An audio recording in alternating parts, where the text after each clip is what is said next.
Bom dia, paz de Jesus. Que bênção maravilhosa estarmos juntos para adorar a esse Deus. De manhã, eu tinha proposto uma coisa no meu coração, que era, durante os nossos momentos aqui de cânticos e louvores, eu não iria cantar, eu iria cantar só em espírito, não iria falar, pensando em poupar a minha voz. Ontem estava ministrando para os jovens, eu vi que a minha voz estava faltando, mas eu não resisti, irmãos. Assim, me senti entusiasmado, e animado por ver a igreja cantando de uma forma tão linda, que eu não resisti. Eu tive que, Senhor, tem misericórdia, cuida da minha voz. E agradeço aos irmãos por essa manhã tão linda de adoração, de cântico, de louvor. Deus seja louvado pela vida de cada um. Estou muito feliz pela sua presença aqui nesse lugar. Você que está nos visitando, já foi falado isso aqui. É muito bom ter você aqui conosco. Sinta-se sempre à vontade para voltar tantas vezes você queira. Obrigado, Natanael. Então, por favor, como Natanael falou, deixe sua Bíblia aberta aí em 1 Coríntios, capítulo 15. Antes eu queria fazer uma nota de agradecimento, em especial para o pastor Júnior. Cadê ele? Pastor Júnior. Domingo passado, irmãos, de uma hora para outra eu perdi a voz de manhã, e eu disse: Senhor, tem misericórdia, porque certamente eu não ia conseguir falar domingo passado. E Deus mandou esse servo bom e fiel, que prontamente aceitou o desafio de pregar no meu lugar domingo passado. Me senti muito edificado, muito feliz e aliviado, por aquilo que Deus tem feito. Obrigado, Júnior, Deus seja louvado por tudo isso. Então, iniciamos no mês de julho mais uma série de mensagens, agora com o tema: as importantes verdades da palavra de Deus sobre a morte. Hoje em dia, infelizmente, as igrejas, de uma forma geral, têm negligenciado falar sobre temas que parecem mais difíceis, temas que não são tão atrativos, no que diz respeito a ouvir. Parece que as igrejas têm tentado adocicar a palavra de Deus, têm tentado fugir desses temas mais difíceis, preocupado em não afugentar as pessoas. Querem pregar apenas os temas que as pessoas gostam de ouvir, mas não necessariamente aquilo que elas ou que nós precisamos ouvir. E a morte é um desses temas. E convenhamos, eu imagino que aqui nenhum de nós reúne a família, os amigos, sentam à mesa e vão falar sobre morte. Alguém faz isso aqui? Certamente nós não fazemos. Claro que não fazemos, pois todos nós, eu vou dizer salvo com alguma exceção, mas eu creio que é quase unanimidade, todos nós temos aversão à morte. A morte é algo estranho a nós. Porém, todavia, entretanto, a morte é algo muito real e presente em nossas vidas. A morte só não é presente na vida daquele que ainda não nasceu, mas todos que nasceram sabem disso, que a morte é a única certeza que nós temos. Então, por que não falar mais sobre isso, já que é algo tão certo na minha e na sua vida? Por que não falar mais sobre isso? Talvez, se nós falássemos mais sobre a morte, talvez tivéssemos menos brigas por heranças. Talvez, se nós falássemos mais sobre a morte, as pessoas viveriam sem se apegar tanto às coisas aqui da terra. Talvez, se nós falássemos mais sobre a morte, nós saberíamos lidar melhor com a partida dos entes queridos, das pessoas queridas. Talvez se nós falássemos mais sobre a morte, saberíamos lidar com a depressão. Então, mesmo não gostando, por favor, me permita nessa manhã falar sobre isso. Me permita. Entenda que nós precisamos ouvir não o que queremos, mas aquilo que precisamos ouvir. Aliás, a própria palavra de Deus, em Eclesiastes capítulo 7, versículo 2, vai dizer que é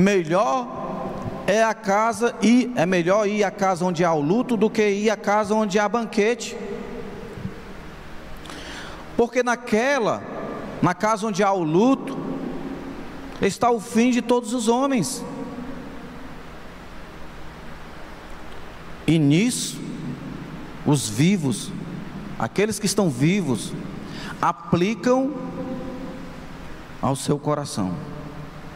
Também no mesmo Eclesiastes capítulo 3, o autor vai dizer que tudo tem o seu tempo determinado, e que há tempo para todo o propósito dado ao homem debaixo do céu. E aí o sábio fala de dois grandes tempos.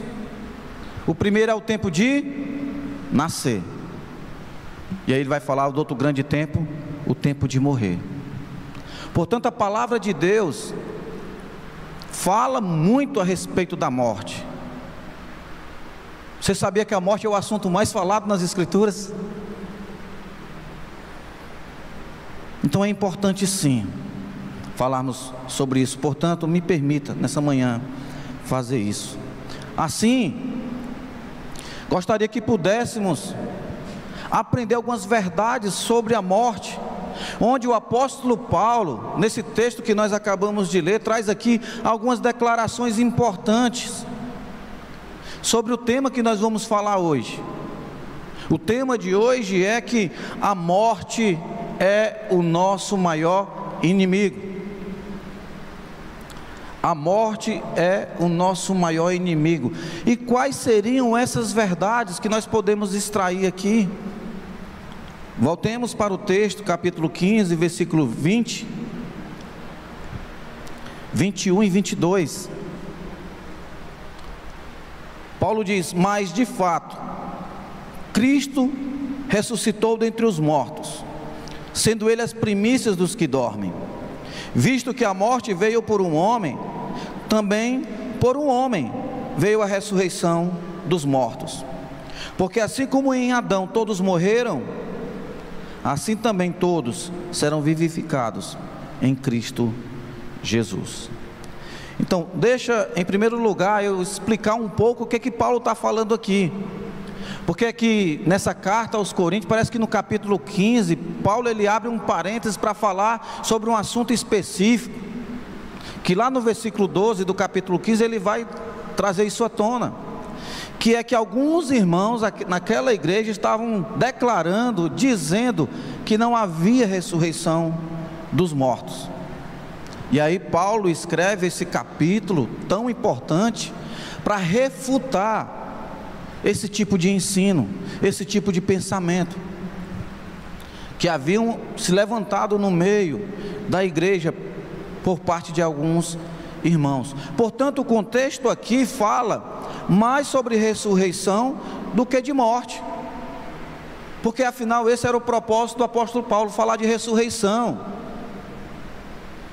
Mas para acontecer ressurreição, o que é preciso? Não ouvi. Morrer. Então fala sobre morte também. E aí eu queria que nós pudéssemos aqui ver algumas verdades. A primeira é que o nosso maior inimigo, a morte é o nosso maior inimigo por causa do pecado. A morte é o nosso maior inimigo por causa do pecado, é o que ele diz no versículo 21 e 22. Visto que a morte veio por um homem. A morte veio por quem? O Júnior falou semana passada. Por Adão. Através de Adão, toda a humanidade passa a experimentar o dissabor da morte.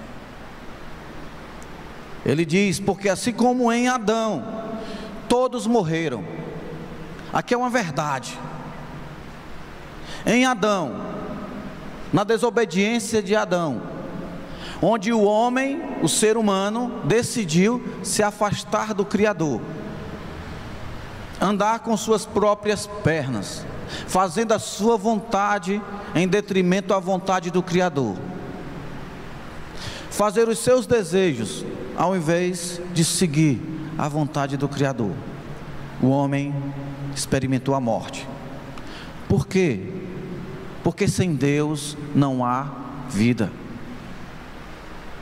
Deus não é apenas o autor da vida, Ele é a própria vida. Nele, em Deus, tudo subsiste. Em Adão todos morreram. Paulo diz essa mesma coisa em Romanos capítulo 5, versículo 12, diz: portanto, assim como por um só homem entrou o pecado no mundo, Adão, e pelo pecado veio a morte, assim também a morte passou para toda a humanidade, porque todos, tal como Adão, pecaram. Toda vez que você se deparar com um defunto, com um caixão, com um funeral, ali tem uma mensagem sendo entregue a todos os homens: você é pecador. A maior prova de que todos são pecadores é que todos nós morremos, indistintamente. Por mais que queiram se eternizar, jamais conseguirão, porque são pecadores. E Paulo ele está dizendo que a morte é uma consequência do pecado. A morte, ela é o nosso maior inimigo por causa do pecado. Não podemos fugir dessa realidade. Deus, por meio de Ezequiel, capítulo 18, versículo 20, ele vai dizer: a pessoa que pecar, essa morrerá. A pessoa que pecar, essa morrerá. E aí ele vai fazer uma distinção: o filho não pagará pela iniquidade do pai. O filho pecou, ele morre. Nem o pai pagará pela iniquidade do filho. O pai pecou, o pai morre. A justiça do justo ficará sobre ele, a maldade do ímpio cairá sobre ele. E o veredito do pecado em nossa vida também não diz respeito somente à morte física, mas também à morte espiritual. Lembra o que Paulo fala aos Efésios capítulo 2, versículo 1? E ele vos vivificou, estando vós em qual condição? Mortos. Mortos como? Nos vossos delitos e pecados. Paulo estava escrevendo para pessoas vivas fisicamente, como eu e você, como o mundo está aí. Mas ele declara que essas pessoas estavam mortas nos seus delitos e pecados. A morte física é uma clara evidência da condição de pecadores, mas ela não é toda a declaração, porque o maior problema é a morte espiritual. O maior problema é porque o homem em Adão, ele se afastou de Deus, ele perdeu a comunhão com o Criador, e aí ele se tornou um morto espiritual. Um morto espiritual, ou seja, por causa do pecado, o ser humano é um morto que caminha para a morte. Vocês já viram aquele morto-vivo? O ser humano, ele é um morto por causa do pecado, entenda. Por causa do pecado, ele é um morto que caminha para a morte. Que morte? A morte eterna, que é a última consequência. É o afastamento eterno da presença do Criador, onde não há mais perspectiva ou possibilidade de vida. Então a morte é o nosso maior inimigo por causa do pecado. A segunda verdade que Paulo apresenta, versículo 23 e 26, diz o seguinte: cada um, porém, por sua própria ordem, Cristo as primícias, depois os que são de Cristo na sua vinda. E então virá o fim, quando ele entregar o reino de Deus,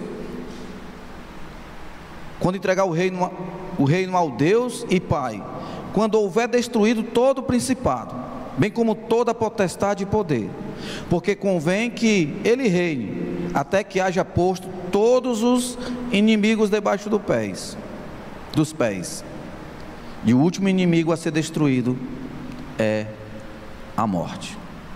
A segunda verdade é que a morte é nosso maior inimigo, e ela só pode ser vencida por meio de Jesus. Esse inimigo não pode e não vai ser vencido pela nossa própria força, pela nossa própria capacidade, pela nossa própria santidade. Haja vista que por causa do pecado nós somos mortos espirituais. E aí eu pergunto: um morto pode fazer alguma coisa? O que um morto faz? O que é que um morto pode operar? Qual a atitude que um morto pode expressar? Aonde que um morto pode chegar? A lugar nenhum. Ele não expressa atitude nenhuma, ele não vai conquistar nada.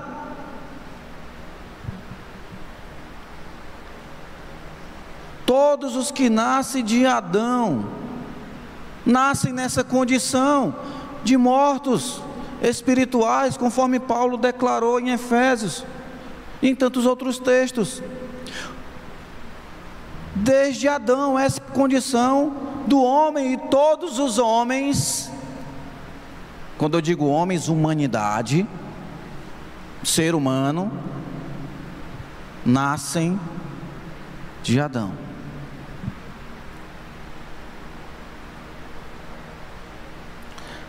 Assim, somente um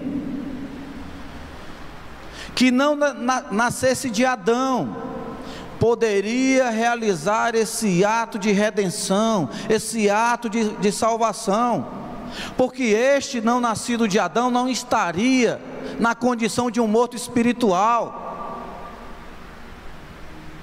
Somente um que não é nascido de Adão, porque ele não herda a semente de Adão, ele não herda o pecado, ele não herda a condição de um morto espiritual. Quem é que a Bíblia apresenta um que não nasceu da semente de Adão? Alguém lembra? Quem é? Jesus. Jesus não veio da semente de Adão, Jesus veio da semente de quem? Do Espírito Santo de Deus. Jesus é filho de Deus, é nascido de Deus, é semente de Deus, é uma semente incorruptível, incontaminada, é uma semente pura, é uma semente, sabe, que poderia servir de sacrifício, porque ela não tem mácula, não tem mancha, não tem defeito.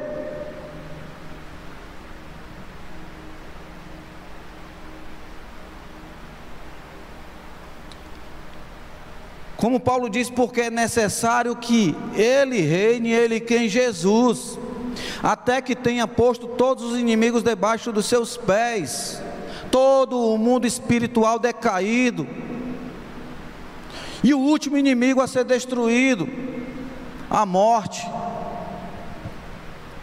porque Jesus ele veio com a missão foi traçada desde a eternidade: salvar, remir toda a humanidade, toda a humanidade. Jesus, o Filho. Alguém já me perguntou isso, mas Odaíus, como é que pode? É impossível. É impossível Jesus ter nascido dessa forma, é algo impossível. E eu vou dizer, sim, é impossível mesmo. É impossível. Só o Deus do impossível poderia fazer tal obra. Só uma obra poderosa como a obra de Deus que pôde fazer isso. E, irmãos, eu fico encantado com a palavra de Deus, sabe? Porque imagina se Lucas não tivesse colocado lá no Evangelho, falando como tinha sido a natureza de Jesus.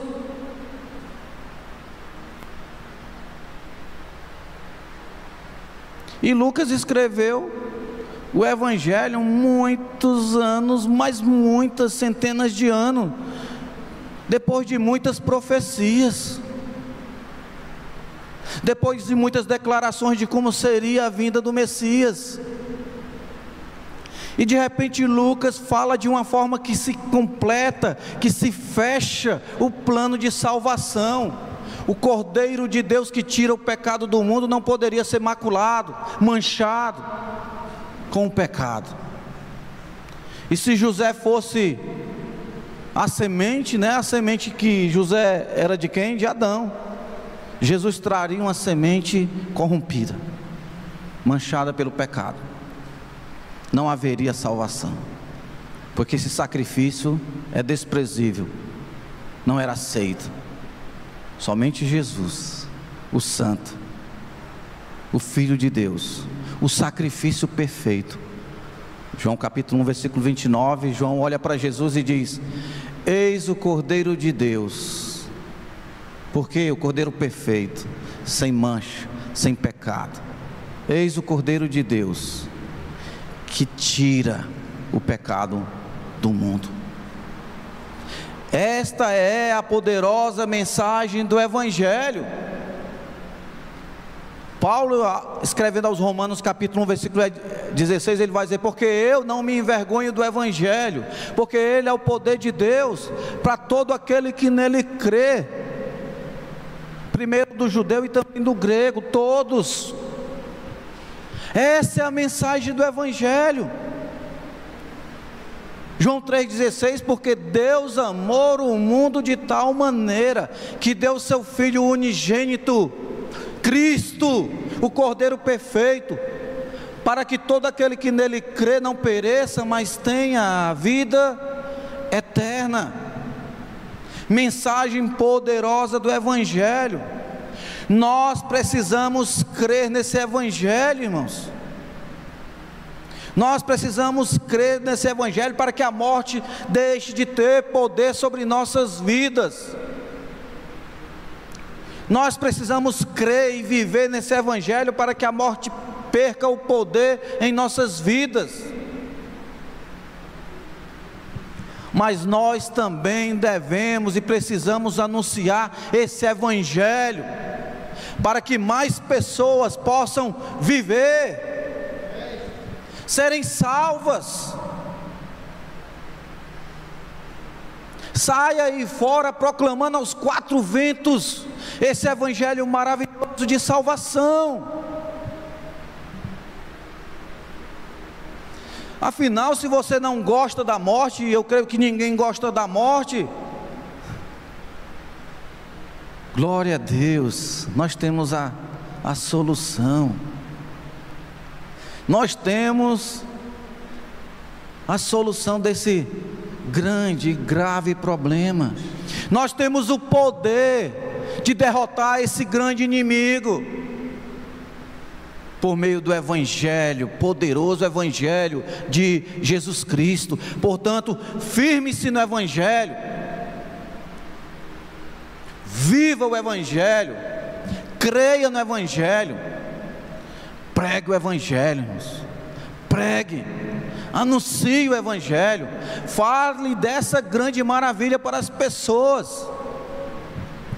Paulo estava aqui em Corinto proclamando isso, até para alguns irmãos que estavam decaindo, porque se não há ressurreição, se não há ressurreição das pessoas, então Jesus não ressuscitou, porque Jesus foi a primícia, Jesus abriu a porta.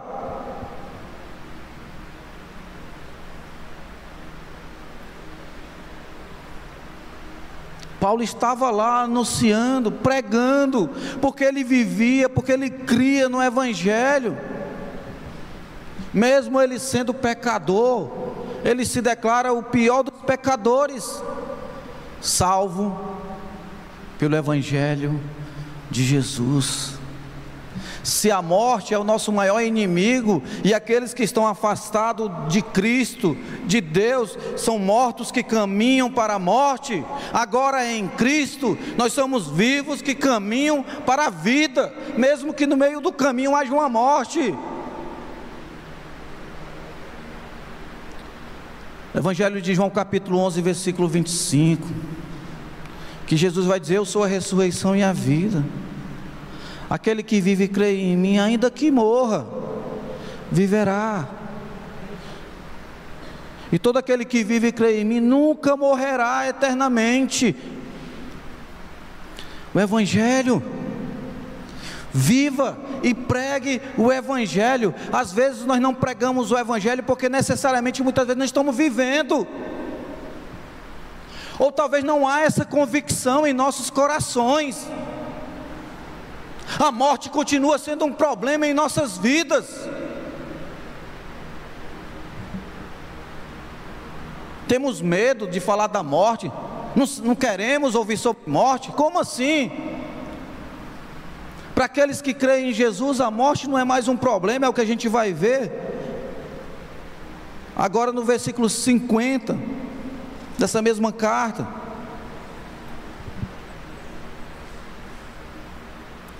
Olha o que Paulo diz: isto afirmo, que carne e sangue não podem herdar o reino de Deus, nem a corrupção herdar a incorrupção. Eis que vos digo um mistério: nem todos dormiremos, mas transformados seremos todos, num momento, num abrir e fechar de olhos, ao ressoar da última trombeta.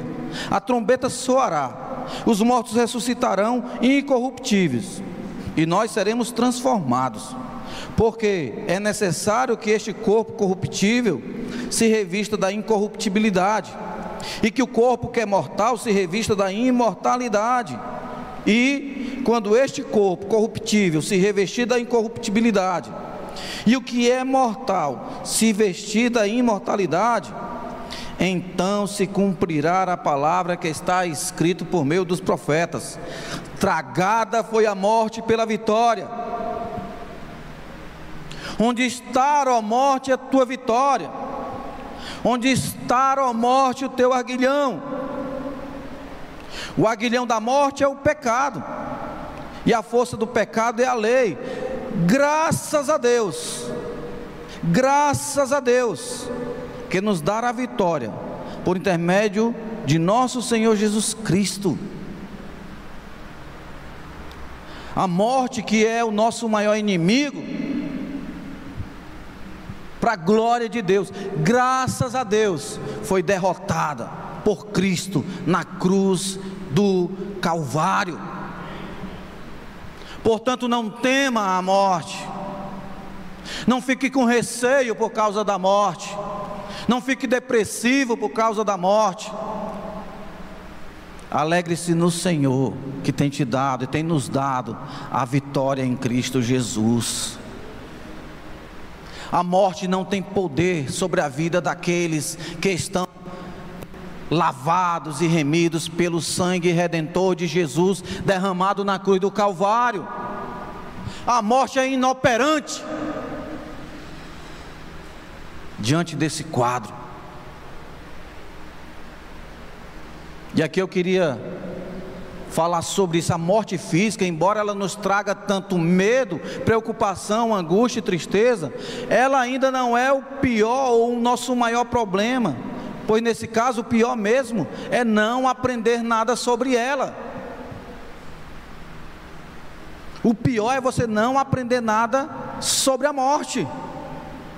Há uma mensagem, como eu já falei, sendo pregada, uma poderosa mensagem, que muitos se recusam a ouvir diante da morte. Irmãos, a morte foi como Deus, em sua onisciência, presciência, nos preservou para uma oportunidade de salvação. Paulo diz, né? Porque eu não me envergonho do Evangelho. O Evangelho, que é o Cristo que se fez carne, o Filho de Deus que se fez carne, habitou entre nós, que morreu por causa dos nossos pecados e ressuscitou o terceiro dia. Paulo está dizendo que o Evangelho é o poder de Deus para a salvação.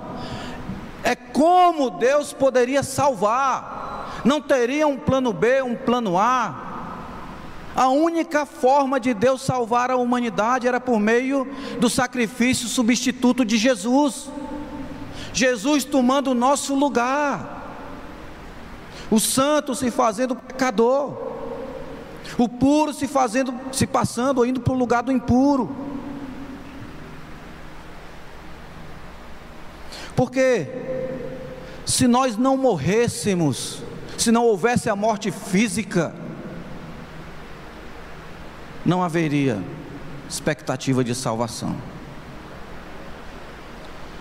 Se por alguma razão o homem tivesse a vida eterna naquele momento, a nossa condição seria a mesma de Satanás e seus anjos.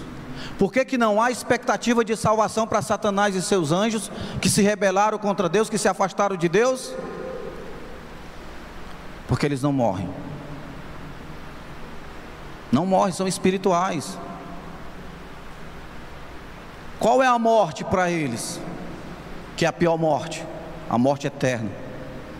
Viver o resto da eternidade, por toda a eternidade, longe da presença do Deus vivo. Por isso que o inferno não foi criado para as pessoas, porque as pessoas morrem. E a morte, por mais intrigante que seja, ela é boa. Ela é boa, porque é uma oportunidade dada ao homem de se arrepender, de se reconciliar com Deus.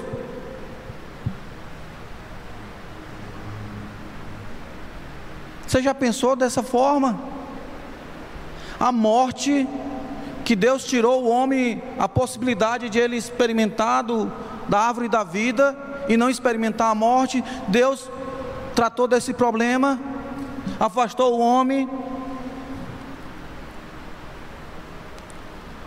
Por causa disso, Deus preservou na sua onisciência para a salvação, para que o homem pudesse ser salvo através do sacrifício redentor de seu Filho Jesus. Portanto, a morte física, ela tem esse propósito.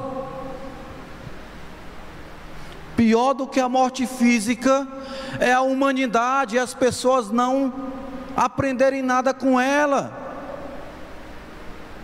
Mesmo vendo um caixão, mesmo vendo uma morte, As pessoas ainda acham que são eternas, vivem como se nunca fossem morrer,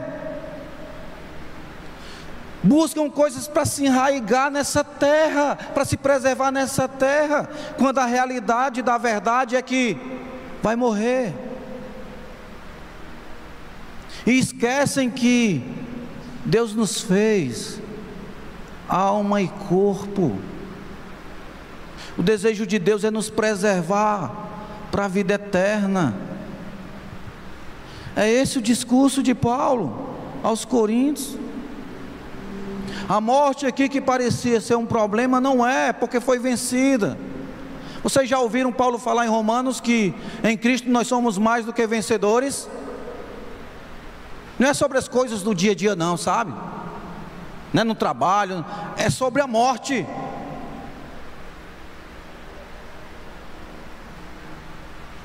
Em Cristo, a morte não é problema para nós, ou pelo menos não deveria ser.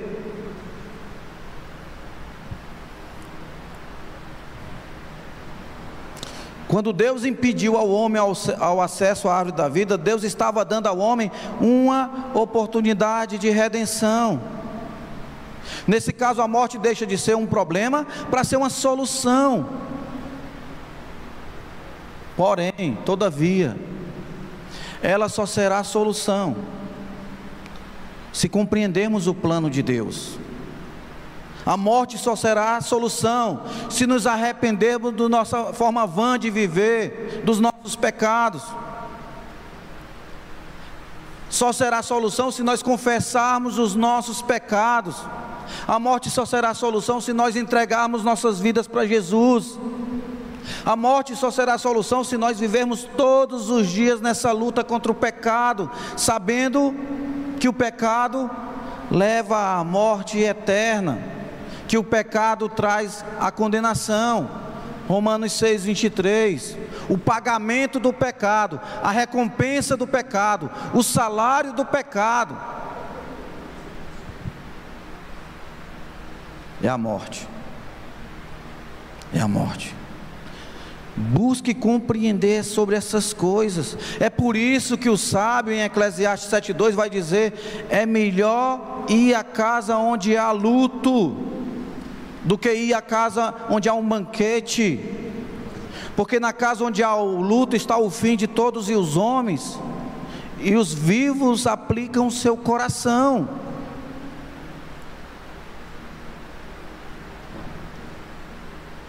Jesus, em seu grande amor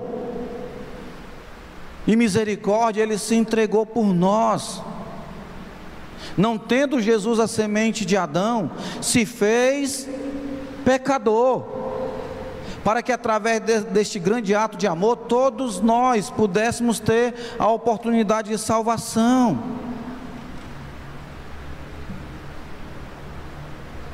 E aqui eu queria fazer uma pergunta para você: o que você vai fazer com essa oportunidade? O que você vai fazer com essa oportunidade?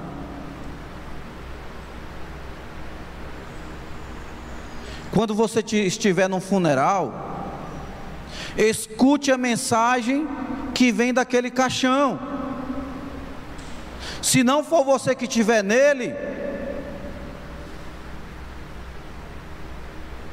é porque Deus está te dando mais uma oportunidade de abrir os olhos, a mente, e compreender o plano de salvação de Deus.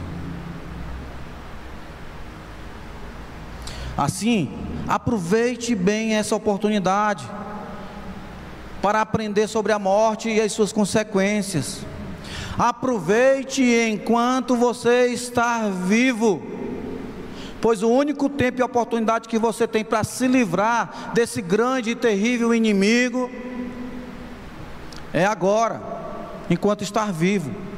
Porque o autor de Hebreus, ele vai dizer, a palavra de Deus afirma que ao homem está ordenado morrer uma só vez. Não tem essa história de ficar reencarnando, não tem. Isso é o homem tentando buscar a solução da morte, onde não existe. A morte é só em Jesus a solução.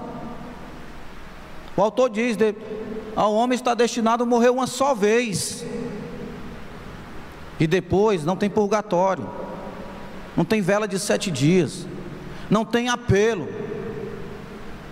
Depois disso é o juízo. É o juízo. Eu gostaria que você saísse daqui hoje plenamente consciente do quanto você precisa tomar uma decisão. Você precisa fazer uma escolha.